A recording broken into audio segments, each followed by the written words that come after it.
I'm Stefano Giussani, partner of Lissoni Architettura and Lissoni Inc. Lissoni Inc. is an American corporation based in New York, and we follow interior design projects in the United States, North and Central America.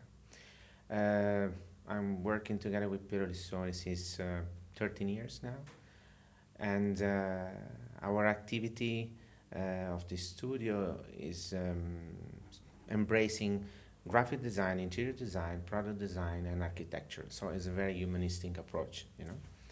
And the activity of Lissoni Inc., the company I'm managing, is focused only on interior design and product design.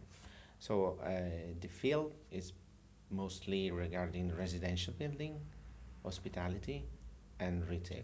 Our approach, embrace from the initial concept up to any phases, and in order to deliver the final product to the client as he saw at the first stage of the concept. The master at Tongji University started 3 years ago for me, and in each occasion I try to bring my professional skills in order to share the experience I have gained during these 13 years working together with Piero Lissoni to the service of these other professionals, because at the end, the students are professionals, are not only students that attend the master in order to learn, the profession of being an interior designer.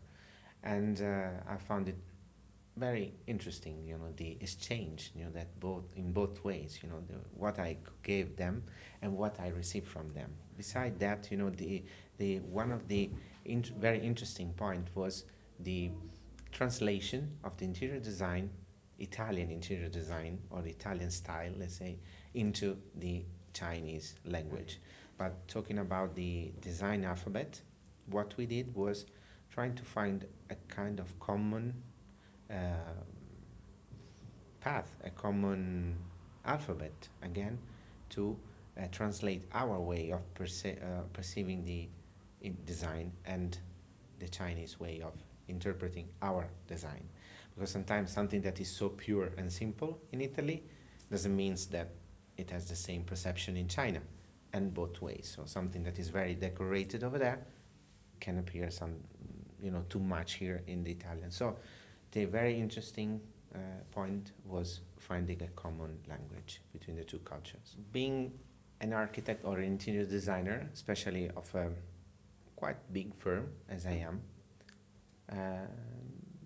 doesn't mean only designing or having creative inputs or skills, but you have to manage people first, because you work with lots of people. You must be a kind of psychologist sometimes, because you have to approach to the different clients, to different team, different environments, and in promoting, for instance, your firm, presenting the project, and all these skills are part of the interior designer and the architect.